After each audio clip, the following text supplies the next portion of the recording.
5 Haunted House Stories. Haunted Home. My dad passed away in September 2021 after a long and horrible battle with emphysema. He was only 65. Anyways, my mother and sister are disabled, so my husband and I decided to move back across the country from Arizona to Wisconsin, where all our family and friends live, so we could have support. We sold our house and my mother sold hers, and we combined our dollar to buy a nice house we could share. Fast forward about 6 months in the new home, and I am woken up at about 2 a.m. to my oldest daughter's voice whisper shouting, "Mom, Mom," like she used to do as a little kid when she didn't feel good or had a bad dream in the middle of the night. She's 16 now, so it's unusual. Normally I would respond, but something was off. So I just froze in bed. My heart was racing and I waited. I listened for the door to close or for her to call me again. Nothing. After several minutes, with nothing happening, I calmed down and went back to sleep. I talked to my daughter in the morning, and she was pretty freaked out because she did not come downstairs to wake me, as I suspected. Told my husband about it, and he was pretty weirded out. But no one else had experienced anything. Anyway, about 2 weeks later, I'm sitting in my living room mid-morning and hear my daughter's voice calling me again in that weird whisper shout. Kids are at school and I'm home alone. Freaked me the hell out for sure. I don't think my husband believed me until a week or so later, when he had an incident of his own. His alarm had gone off for work and he had turned it off and drifted back to sleep, but suddenly jerked awake because a man's deep voice yelled "Get up" in his ear and scared the crap out of him. I was sleeping next to him and heard nothing, but did startle awake when he jerked and sat up suddenly. My mother, of course, is convinced that it's my dad. She's been having dreams of him, and the first one she had of him in our new house. He told her it took him a long time to find us after we moved, but he was happy to be with us again. I don't know if it's dad or not, but I did ask my mother to please tell him to stop using my oldest child's voice to get my attention, as it's creepy of. Wouldn't you know it, haven't had another incident since. Was the house we saw for sale haunted? Hey Redditors, this will be my first haunted post. Many more to come though. The year was 2004 and my parents and I were in the midst of looking for a new home. I can't remember the exact city, but it was in South Florida. Anyways, as we drove around a neighborhood that they liked and that was affordable, we stumbled on a house for sale with a pool. I remember the house being surrounded by a whole bunch of shrubbery and trees. It looked a bit run down, but nothing a little TLC couldn't fix. Since we had just began scouting for homes, we hadn't reached out to the realtor just yet, keeping our options open for when we really meant it. However, my parents decided to park up and check the pool out and look through some windows, as the home was vacant. I joined my parents and went with them through the little gate on the left side of the house and into the backyard, excited and curious to see the pool. But when we got there, we were shocked to find what used to be a pool now completely filled up with dirt in the weirdest manner, like rushed and messy. I remember we all looked at each other kind of perplexed, and the whole time there was this weird feeling like something had happened there. The area felt heavy. It's so hard to describe, but it was definitely unsettling. I was quite disappointed when I didn't see the pool, so I went back to the car. It was around 6 p.m. and my mother had stayed in the backyard looking through some windows, and my father went around the right side of the house to look through the bedroom windows. Less than 2 minutes later, they're both walking back to the car, looking pale as ever.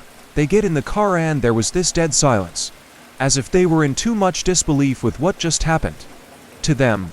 My mother was the first to break the silence. "Freddie, I do not like this house. It felt like someone was watching me from the inside." I will never forget my father's face at that very moment. It was as though he had just witnessed a murder. He looked at my mom and was like, "Let's GTFO of here." When I was on the side of the house, I looked through one of the bedrooms and felt the exact same thing. So much so that the hairs on my neck stood and I ran out of there. My father isn't easily scared either. He's quite serious and stoic. But for the very first time, I saw fear in that man's eyes. Not long after, we found the place we'd call our home. The things got really weird and creepy there too. It's a much longer story, and if you would like to read it, I will gladly post it. Thanks for reading. Grandma's house is haunted. My grandma's house is haunted by at least 2 maybe more beings. One I know of is called Earl. We don't know much about him other than he's been around for at least as long as my papa owned the house, so at least the 1960s, likely earlier. He doesn't do much other than appear out of the corner of your eye. He's simply a dark shadow and is pretty chill. Then there's my papa. He's different. He doesn't really appear all that often, mostly in flashes by things he owned. I've seen him by the barn, by his truck before it was sold, by my truck which was his well, and by his tractor. He just sort of appears wherever, and I think he's invisible at times. I feel he might sook his horses occasion. There might be others. One at least makes me uneasy sometimes, and there might be one of this old crazy guy who lived in the woods close by. Other than those, that's it. Strange happenings in home. What should I do? What is causing this? My boyfriend has, on multiple occasions, claimed to see or hear stuff. He has issues with paranoia, so we weren't quick to think something was actually there. However, one night while we were on the couch together, I had positioned myself on his lap and caught a glimpse of a shadowy figure behind him in the hallway. I immediately got off of him and explained what I saw. He got up and stood in the hallway and asked if this was where I saw the figure. I said yes, and he admitted he's been seeing it too. In his bedroom we found a long black strand of hair. It's not tied together anywhere and is about 4 feet long. He is not cheating. We do not know anyone with hair that long. He currently has it taped to his wall as proof of something weird going on. He claims he fell asleep in his bedroom and has woken in the living room on the couch. Only has happened once. I've never seen him sleepwalk. On this same occasion he described having strange nightmares, and upon waking he saw a figure crouched by the bed staring at him inches away from his face. He says he threw a punch at it but no contact was made, and it quickly disappeared. Perhaps that was something similar to sleep paralysis. He has lots of weird nightmares, mostly about the same human-owned creatures. While I was writing this, he texted me saying it looked like someone had walked in front of the light inside the garage.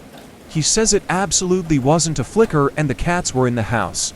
There's a screen door to the garage visible from the couch. The entrance to the attic is in the garage. While on the toilet he says he was watching something on his phone when he heard a scream coming from the spare bedroom. He says it was a man's scream, almost animalistic, and practically shook the walls. He says he was terrified and immediately left the bathroom and ran outside.